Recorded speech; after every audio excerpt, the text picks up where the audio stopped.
Okay. Interesting.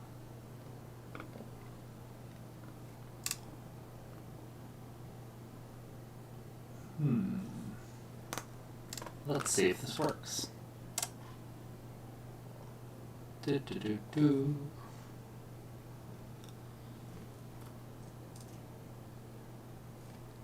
I assume we're live, and I also assume no one is watching.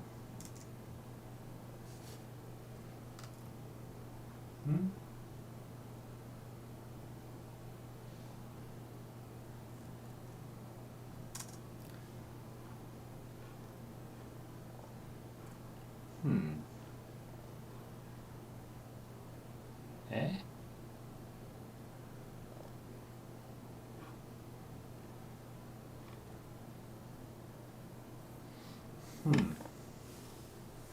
So I'm figuring out the stream and a link to the stream. I don't know how to get a link to the stream. I am a rank amateur. Let's just go to my YouTube channel and we'll see if we can find the stream there. This is all very meta feeling. I'm streaming from my computer. I'm going to go to my channel to watch myself streaming from the computer. There's the live stream. I'm streaming from my computer. I'm going to go to my channel to watch myself streaming. And I can hear myself. There's the live stream. And I can hear myself. There's the live stream. Cool. All right. Well, 2 people are watching, which I assume is me, myself, and I. But if not, hello. Let me tweet out a quick link to this, and we will get started on this, the first totally professional live stream for Hermit Gamesmiths. So, just a second. Going live here.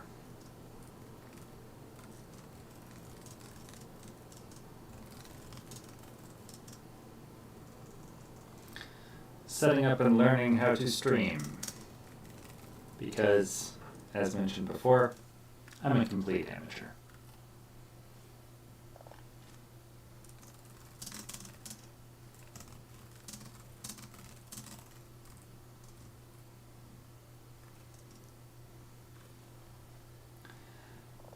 And, okay. So, that's good. Alright, tweet sent. Alright, so here we go. We're going to go 3 minutes in. Alright. And we can actually start drawing. Let me see. And presumably the volume is fine. If something's wrong, let me know. I can, pretend like I know how to change settings and get things working correctly. Okay, so, hi, I'm Andrew. You can't see my face because currently I have no webcam set up on this computer, and frankly, you probably wouldn't want to particularly see my face anyway. All we need is my voice and my magic pencil. I'm going to be working on game concept art.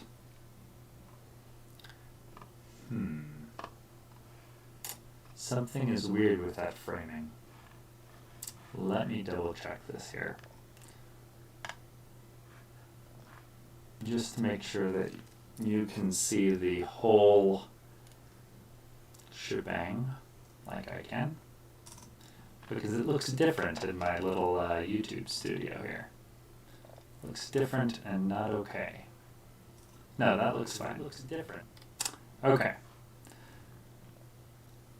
Alright. So forgive my amateur status with streaming. I will soon become an amazing professional and have no problems. So, I'm working on a game right now which is unnamed currently. we're throwing around different names, but it's a game that is kind of a top-down fantasy RPG, kind of like old 2D Zeldas, and you're playing as a kind of half undead possum, and it's really fun, really exciting stuff. And I'm currently in the super beginning concept phase. So I've been creating a whole lot of concept art. That's a texture, go away. In an attempt to kind of nail down a solid visual style, right? So I can show you a little bit of the, and it's necessarily always a painful, difficult process where you go down about 20 dead ends and all that stuff. But I'm going to go in here and show you a little bit of the concept work that I have been doing. There's been a lot. So I'm not the right kind of document. Thank you, Photoshop. I appreciate that. I'm changing over software. But I'm going to go in here and open up this one. And I will introduce you to our main character here. Here's our main character. At least initially, currently, right? I mean, he's going to stay our main character. But this world, concept world, working on just kind of the initial shape of the world and who the character is and what he's going to do and what the mechanics of the game are going to be, just really broad stroke stuff. So this is a concept piece. We've got our opossum here with mushrooms sprouting out of his back for reasons that will become known in time. I'll show you some more concept work. Here we go. There's been a lot of work on this. A lot of concept work that has been really bad. Not shareable, right? But I'm just going to, open up some of these and see what we can see. Okay? Alright, so here's one concept, kind of the first one that I started to feel sort of okay with.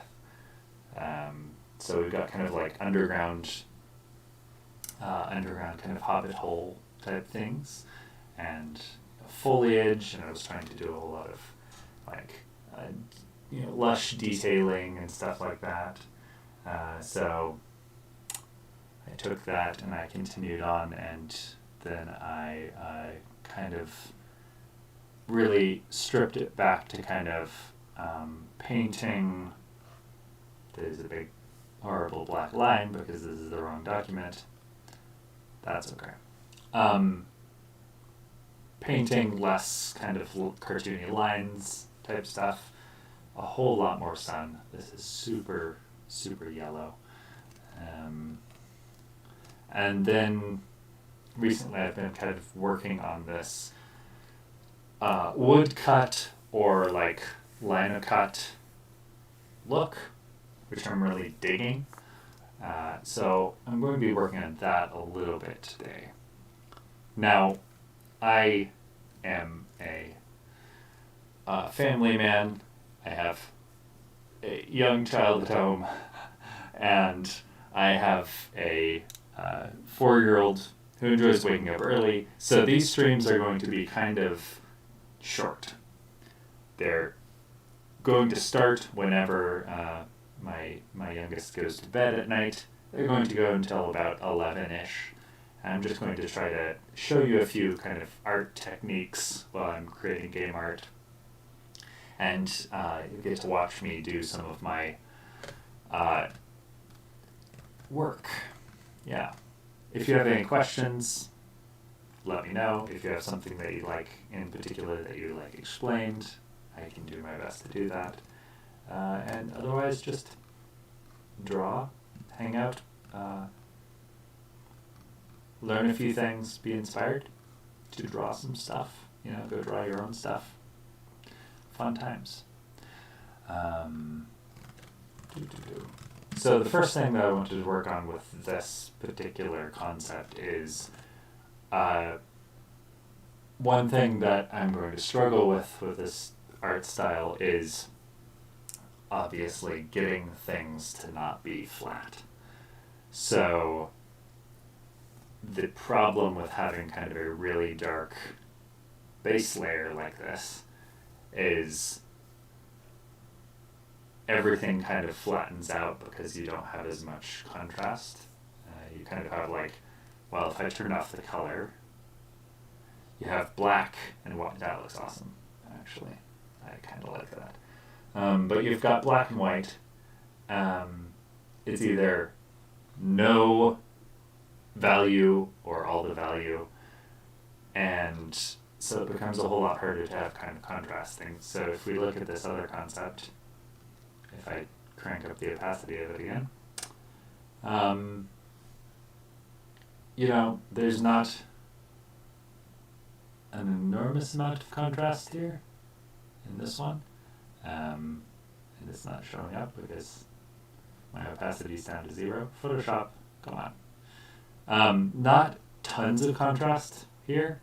Like, it's still a pretty high end of the spectrum for the most part, but stuff in the shadows, if you look at this, the color picker over here, the color panel over here, the stuff in the shadows is kind of down here in value, and the highlights are like way up here, right? So that's a pretty wide range of values that we're dealing with there. And we have the kind of, we obviously have a really wide range of values here. We've got dead black and we've got, these light colors. But there's no kind of gradation between those. So if I wanted to say, make the top of this roof lighter, how do I do that? That's an important question. So make the top of the roof of this house lighter means that it sticks up more, becomes more three-dimensional, and more like it's protruding out of the flat plane rather than flat on the ground, right? So how would I make it lighter, And I'll show you one bad way to do it. So let's just grab this black, and let's just make it lighter, right? That's easy, right? No problem. So let's just fill this in. Yeah, no. That is not the way we make it lighter. Undo.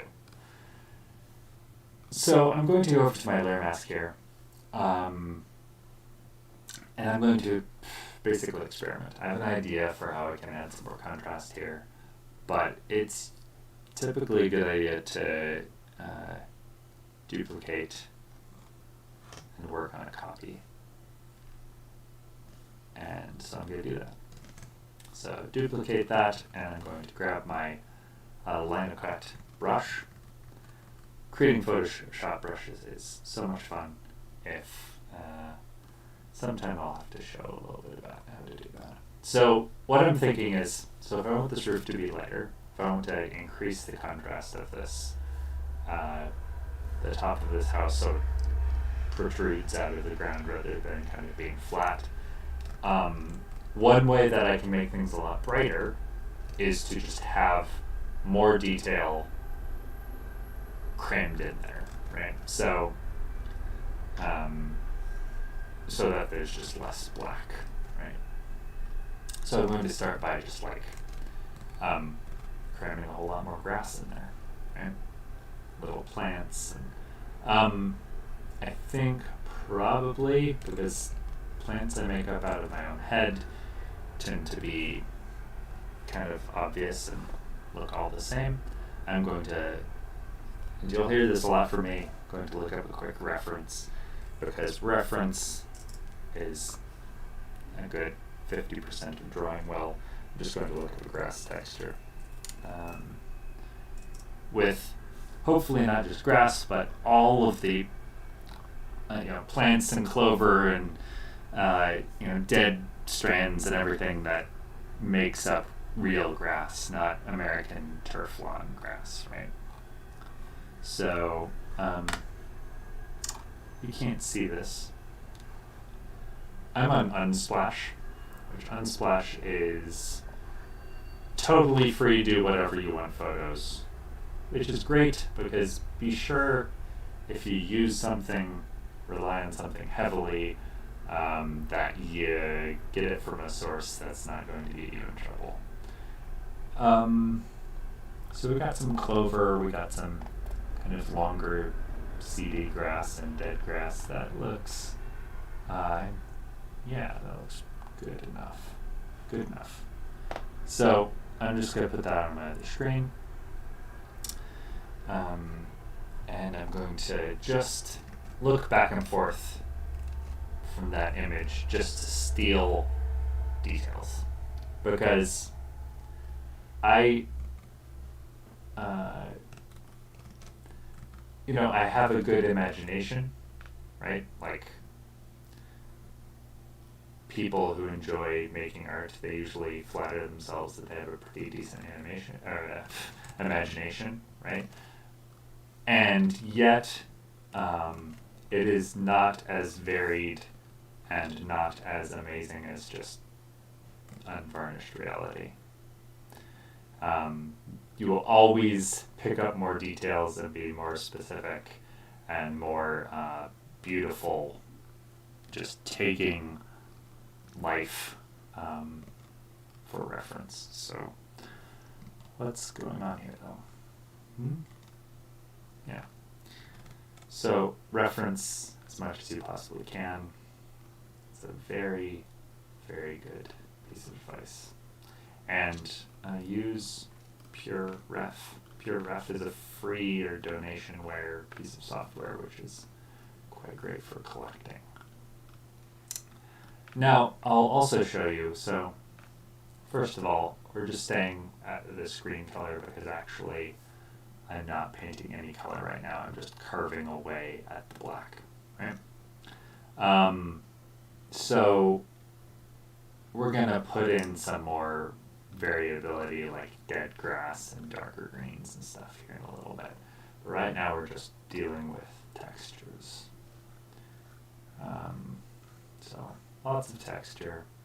Just going to try to brighten this up. Put some like bigger areas of green and such too. I'm using X to toggle back and forth between black and white, and I'm using the layer mask. So when I paint something wrong, I can just toggle to white and just kind of white because the mask, what it is masking out is black, and it turns the pixels transparent when you use white or when you use black. Anyway, Google layer masks if you want to know more about that. They're extremely handy.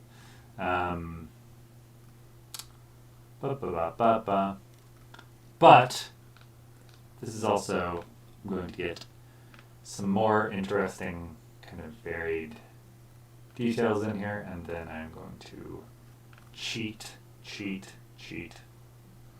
like a fox, because it's also good to save time and to do things in cool, intelligent ways to start to figure out kind of a workflow for creating this type of art, where I don't want to save time at the expense of the art, but if I'm not sacrificing the art in some fundamental way, then I will take all the shortcuts I can, because that just saves me time to do more art, right? And I figured out a sweet little set of shortcuts with this particular art style that I will show you potentially. So we're just filling in a whole lot more detail to try to brighten it up. And we could also brighten up the color, underlying color a little bit. I think I'm also going to push some of the grass down on the ground darker a little bit, because that pushes it back in space, adding a little more depth. Because definitely the main struggle with this art style is going to be getting enough depth to not make it just look like a flat canvas, right? Three-dimensionality going to be my big struggle.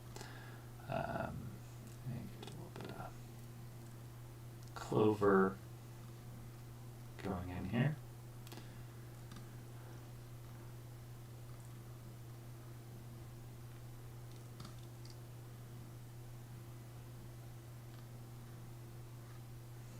Yeah, so if you take away nothing from this first stream, except one thing, get more reference.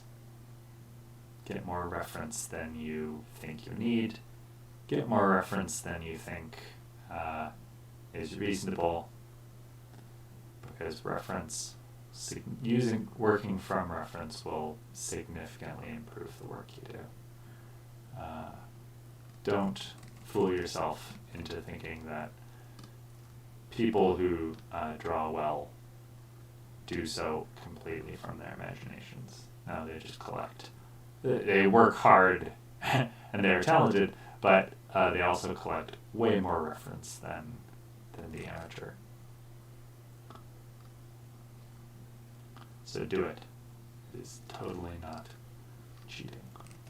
It's something I hear a lot. Like, it feels like, oh, I'm cheating if I collect reference, or if I draw something not from my imagination.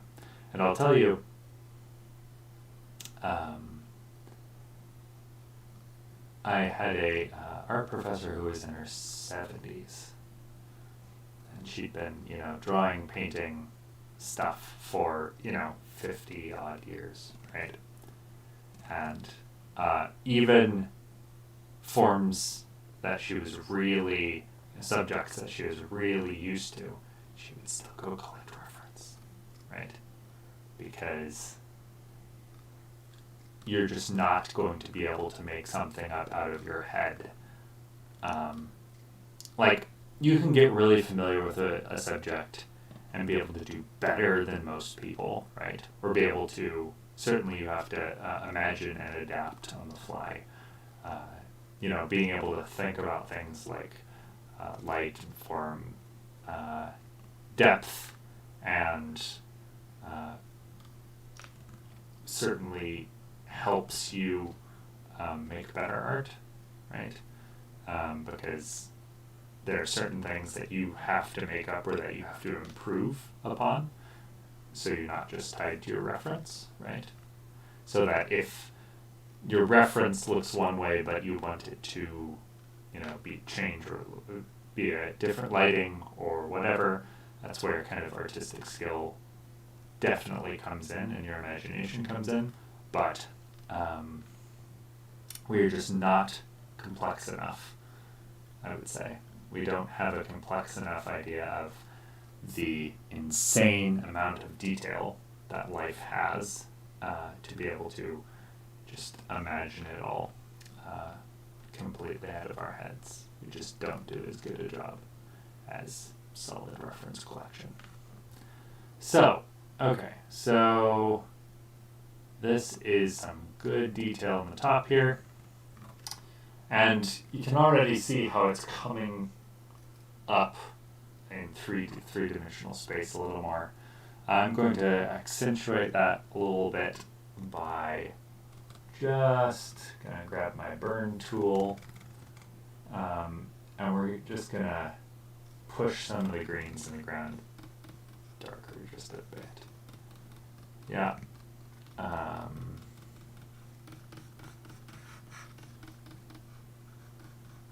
Because we really want that to read as being a three-dimensional thing coming up in space towards us. So pushing back, that's looking quite a bit better from where we started. In fact, we can look back where we started, right? Okay, so that's where we started, and then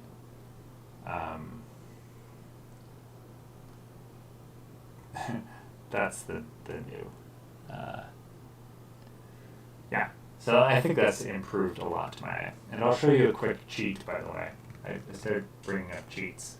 This is a cool one. So the mixer brush tool, very cool tool in Photoshop if you're using Photoshop, which allows you to, if you set wet to 0, load at 100, then you can kind of sample and paint with the sample.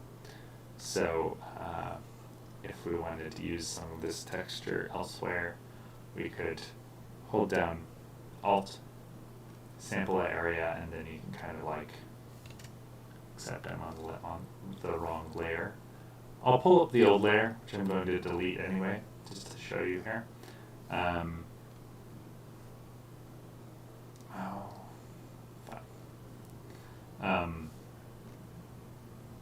Whoa, I did something bad. Photoshop. I'm on uncharted territory, folks. Well, this seems like a... I've never seen this setup before. Cancel. Get me out of here. I don't know what I'm doing. Send help. So, the mixer brush. You hold down Alt and select area, and then you can kind of paint that texture elsewhere.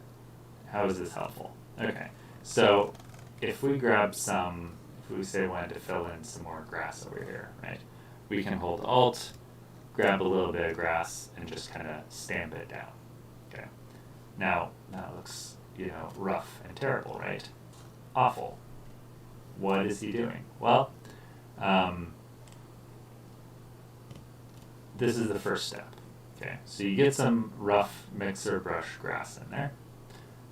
This is all going to be deleted too, so just cool down. It's okay, just calm down. Right, and then I'm going to get just kind of a little bit of a bad edge there. Just okay. So it looks okay, but we obviously have kind of like the round brush edge there and some repetition. That's not very great. And not wonderful. So then we're going to get this magical thing. The, what is this even called? The spot healing brush. Which does some kind of setting on content aware, kind of paints in things, tries to make educated guesses about what the pattern should be.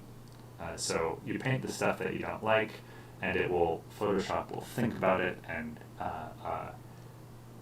fill it in with surrounding texture, basically. So I don't like this area here, so I'm just gonna paint it in, and it decided just not to add any texture at all. Thank you, Photoshop. Sometimes that's what you want, but it will also do kind of nice filling in of grass textures, and it's not going to behave tonight because, frankly, it doesn't want to, and Photoshop does what it wants. But often you just go in there with the content aware brush and you take out the really grody bits of grass that don't look good. And sometimes you have, repetition, and so you gotta, change the shape of the blades of grass so that repetition is not obvious, remove some bits, that sort of stuff. And I'll show you up on this bush here, where if we were to paint, it can actually make a pretty good guess of like, oh look, it just made a leaf there, right? Oh, a different leaf. There we go. So it actually makes sometimes it just gets rid of things, but it makes pretty good kind of educated guesses about what you want. You can always undo it if it's not right. Get rid of stuff. It's pretty handy. Now I'm going to trash that. Goodbye. Delete. Oh no, my whole painting is ruined. It's back. Alright. So now, save your work. I will be working on this quite a bit more. There's still got a long ways to go. I'll be back most nights if my baby allows me to. Come, show up, get a little, innocuous advice, and thanks for coming. Thanks for coming. I'm Andrew for Hermit Gamesmiths, and this is me signing out. Once I actually figure out how to do that. That's something in OBS. There we go. Stop.